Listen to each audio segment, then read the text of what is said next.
침례의 요한이 대단히 훌륭한 사람이라는 것, 그가 처음부터 하나님께 성별이 되고 또 그가 하나님 앞에서 아주 귀한 일꾼, 다시 말하면 그리스도의 오실 첩경이 되었다는 사실은 우리 신앙의 큰 부러움입니다. 침례 요한이 예수 그리스도를 이 땅에 오시게 한 자, 곧 가서 주의 길을 예비하라, 그의 첩경을 평탄케 하라 하신 사명을 가지고 이 땅에 와서 주님을 직접 증거한 사람입니다. 바로 이분이다.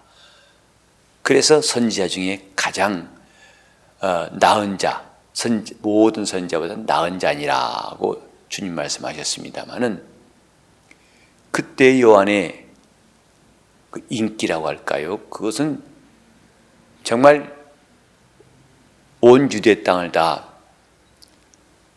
완전히 석권하고 남을 만큼 그렇게 요한이 사람들에게 존경을 받고 또 칭찬을 받고 뛰어난 사람이라고 하는 것을 고백할 수밖에 없습니다. 그런데 예수님께서 이제 공생애를 시작하심에 사람들이 그에게로 다 가기 시작합니다. 전에는 요한 앞에 줄을 서서 침례받던 자들이 예수께서 침례를 주시니까 다 점점점 그걸로 이동합니다. 그때 요한의 제자들이 그 사실을 말합니다.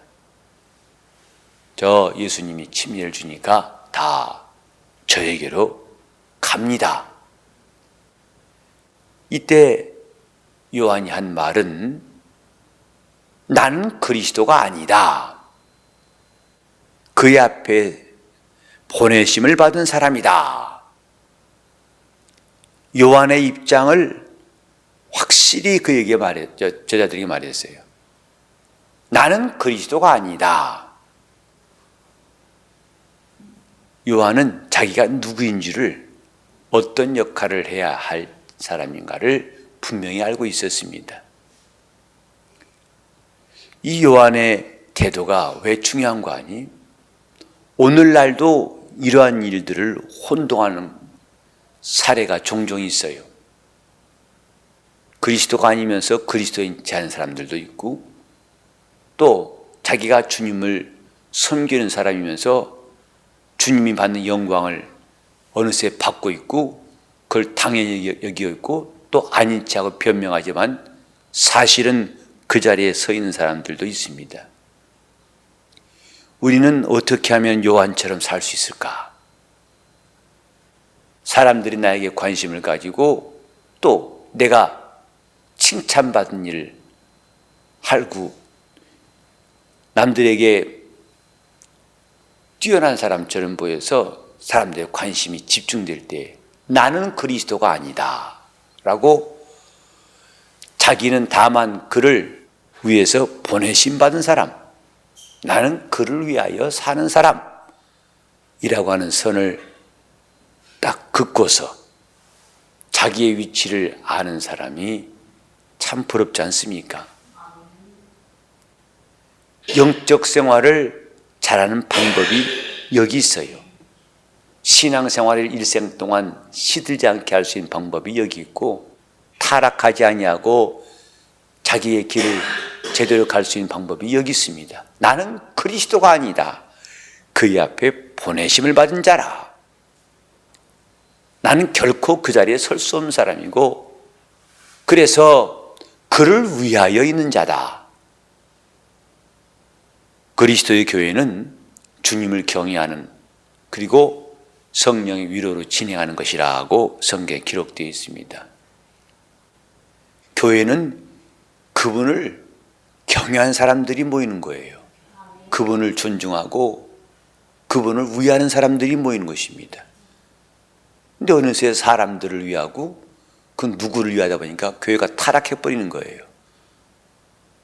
말로는 예수는 교회의 주인이시다 해놓고 사람들이 그 자리에 앉아가지고 사람들을 섬기고 그의 시선 의식하고 그의 말에 좌지우지됩니다. 어느새 침례 요한 같은 그런 순전한 마음이 사라지고 자기가 그 영광을 취하는 일이 적지 않습니다. 그때부터 교회는 영적으로 어두워지기 시작하는 거예요. 그들의 심령도 어두워지기 시작하는 겁니다. 나는 그리스도가 아니다. 다만 그의 앞에 보내심 받은 자다. 이것이 자기 영적 생활을 부패하지 않게 하는 소금이에요. 내 심령이 살아나는, 내 심령을 항상 깨우는 하나님의 능력이라고 말할 수 있습니다. 나는 그리스도가 아니다. 그의 앞에 보내심 받은 사람, 그를 소개한 사람일 뿐이다. 그에게로 안내한 사람일 뿐이다. 겸손이 영적 생활의 능력입니다. 겸손은 자기 영혼을 살리는 최고의 지혜입니다. 겸손은 자기 영적 생활을 끝까지 유지할 수 있는 원동력이에요. 그러니까 요한이라는 사람이 끝까지 충만하여 마지막 목배임 당해 죽었는데, 우린 요한이 왜 이렇게 정말 성공적인 승리하는 삶을 살았을까? 여기서 답을 얻을 수 있습니다. 나는 그리스도가 아니라 그의 앞에 보내심 받은 사람일 뿐이다. 하나님이 형상을 따라 그 모양대로 사람을 지었을 때 이런 본분을 갖게 하려고 사람을 지으신 겁니다. 비록 하나님의 형상을 따라 지음받았을지라도 그가 하나님의 형상은 아닙니다. 하나님의 형상은 예수 그리스도이시고 인간은 그의 모양일 뿐이에요. 이 본분, 모양과 그 본체를 혼동하는 일들이 얼마나 많은가. 신앙은 이 본분을 지키는 거예요. 나는 본체가 그 본체 형상이 아니고 나는 그의 모양일 뿐이다. 이것이 그리스도의 영광에 이룰 수 있는 길인데, 대신 자기가 그 영광을 얻으려고 하면 그리스도와는 멀어지는 겁니다. 내가 얻고자 하면 잃을 것이고 잃으려고 하면 얻을 것입니다. 예수 말씀하시기를 나를 위해 목숨을 잃으면 얻을 것이나 자기 영혼을, 자기를 구원고자 한 자는 목숨을 잃을 것이다. 주 앞에서 너를 낮추라, 그리하면 때가 이르면 너를 높이시리라고 말씀했습니다.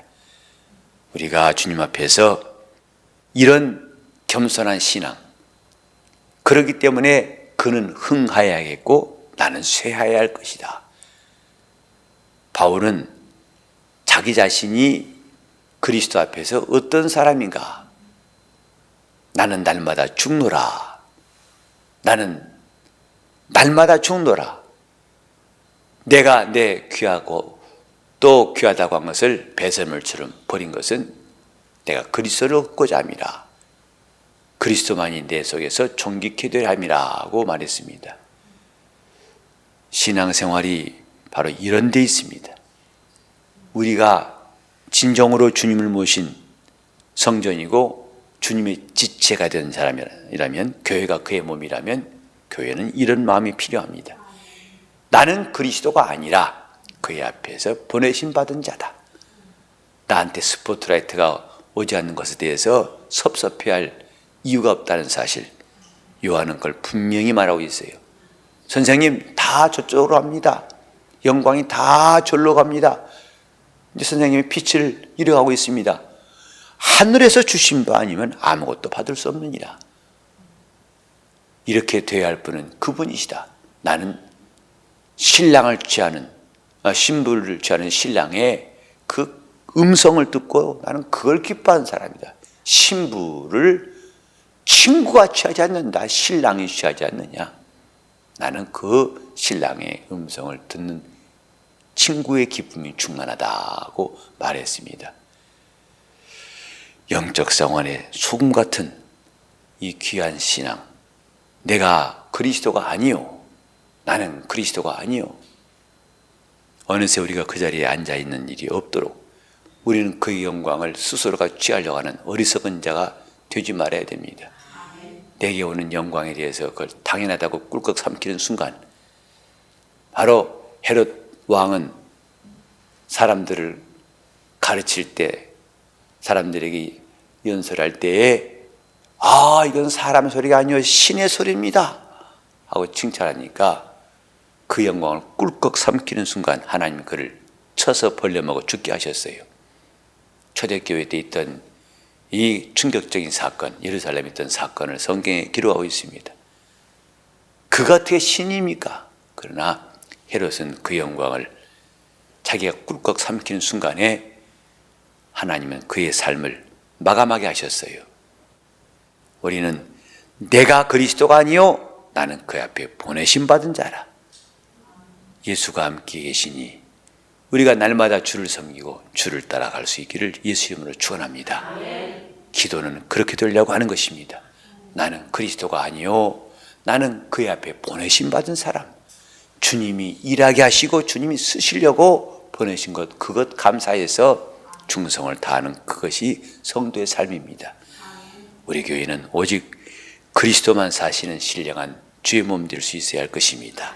합심이 같이 동성으로 기도하시겠습니다.